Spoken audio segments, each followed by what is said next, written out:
Magandang umaga, kumusta po? Narito po ulit ang update natin para sa lagay ng ating panahon ngayong umaga po ng June 29, 2024 na kung saan sa ngayon ay patuloy pa rin na easterlies ang dominanteng hangin na umiihip sa malaking bahagi ng ating bansa, lalo na po sa silangang bahagi. Ang habagat ay dumadaloy po sa kanlurang baybayin po ng ating bansa habang patuloy pa rin na nag-i-extend ang intertropical convergence zone dyan po sa may Mindanao. At sa ating long-range forecast ay wala pa ring bagyo na namamataan na tatawid po dito sa ating bansa hanggang sa susunod na 2 linggo, pero hindi pa rin inaalis ang posibilidad na may mabuong sama ng panahon sa silangan ng ating bansa, lalo na at patuloy ang pag-iral ng ITCZ na tinagurian po na breeding ground ng mga sama ng panahon.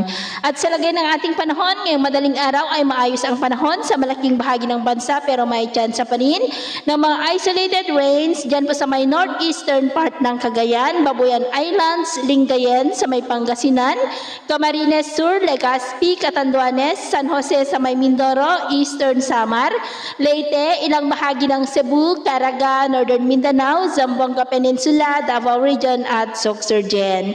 At mamaya ay sisikat pa rin ang araw sa malaking bahagi ng bansa, pero may tsansa pa rin ng maulap na kalangitan with isolated rain sa ilang bahagi ng Cagayan, Camarines Sur, Legazpi, Catanduanes, Sorsogon, Samar Provinces, Leyte, Bohol, Cebu, Bacolod, Capiz, Dinagat Island, Bislig, Davao Region, ilang bahagi ng Sorsogon at Zamboanga del Sur. At mamayang hapon, mas maraming lugar muli dito sa ating bansa ang makakaranas ng maulap na kalangitan with isolated rains and thunderstorm.